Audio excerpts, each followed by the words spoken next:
Hey guys, welcome back to Loot Code. Today let's solve a problem which is to find an element in this given array, which is 2, 3, 4, 5, 6, 7, 8, using the linear search algorithm. This is the iterative method of using the linear search algorithm.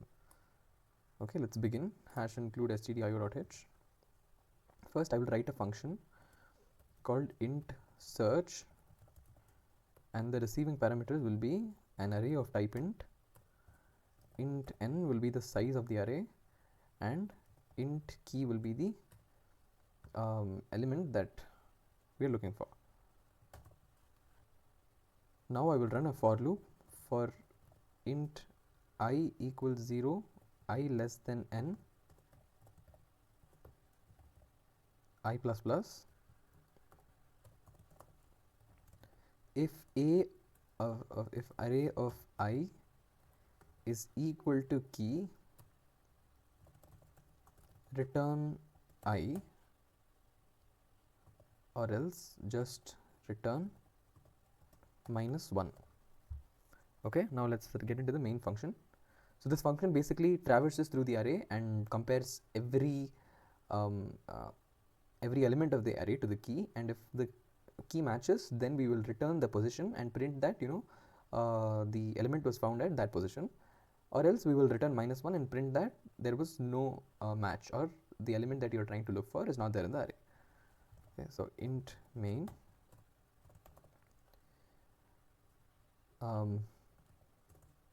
first I will declare a variable called int key. Now let's prompt the user to enter the element to be searched. Enter the element to be searched.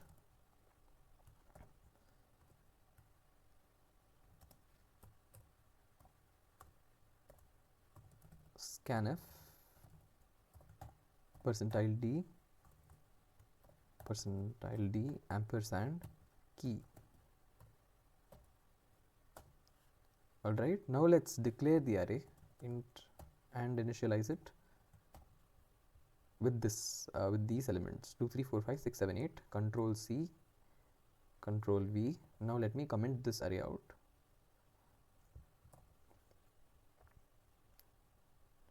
Alright, now int n will be the size of this array. Now we can't simply write size of arr because this will return the size in bytes. So for example, if the byte of an integer, the size of an integer is 4 bytes, there are 1, 2, 3, 4, 5, 6, 7 elements. 7 4s are 28 bytes, that will return 28. So what we have to do is 28 divided by size of one of these elements is 4, which will give us 7, right? So size of array divided by size of arr of the index 0. It can be anything: array of 0, array of 1, array of 2, array of 3, less than array of n, which is 7. Okay, so anything between 0 to 7 inside these box brackets will give you the size of the array. Now I will declare a variable called result, and then here I will call the function search. I will pass the array parameter, then n, then size.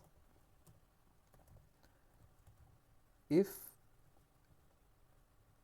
sorry, this is not size, this is key, right? Now if result is equal to -1, printf element was not found, right? Else printf element was found at the position or at a of %d result.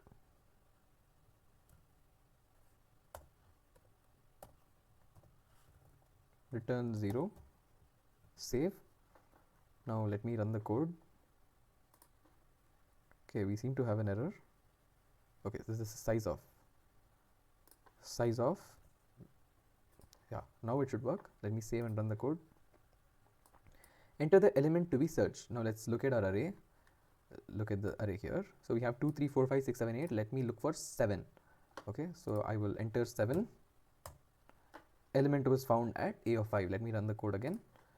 Let's try and search for 5. Element was found at a of 3, which is 0, 1, 2, and 3. Now, so it's working, right? Let me try enter the element to be searched. I will now say 9. Element was not found. So our code works for all the cases, right? Okay. All right. Now that we've written this code using the iterative method, let's try to write a recursive function. So I'll write method. Okay. It's the same problem, which is 2, 3, 4, 5, 6, 7, 8. We have to find an element. Okay, we're going to make changes to the same piece of code. Okay, I will remove this part of the function, and I will change my parameters as well. In my parameters, I will have int start, int end, and int key will be the same.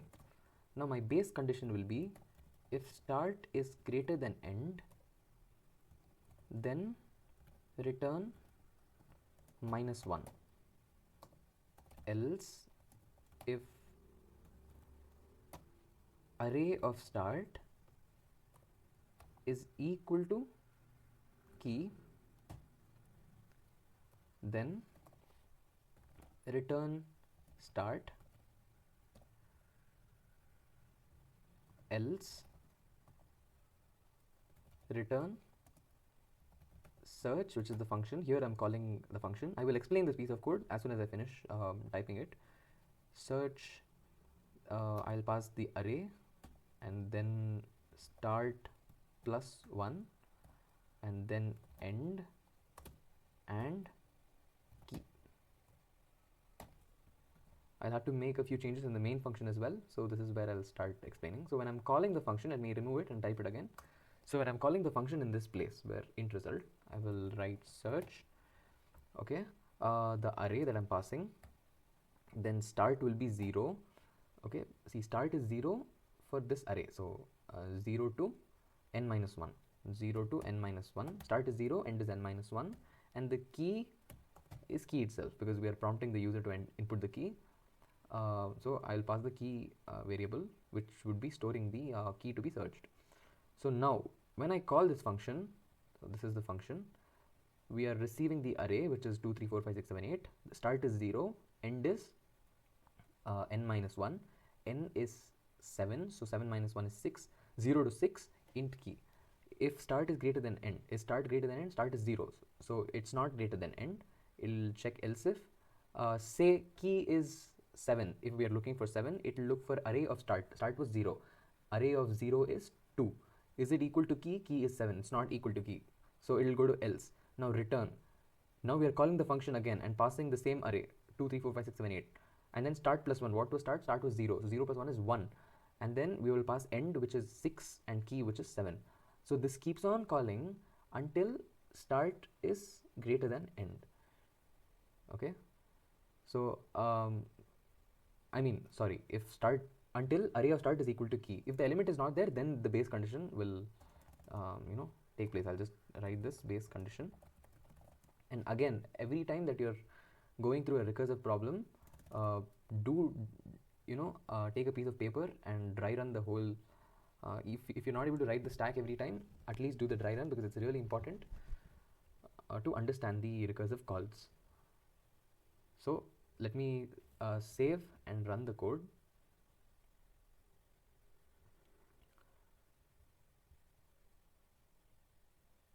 So there is some error here.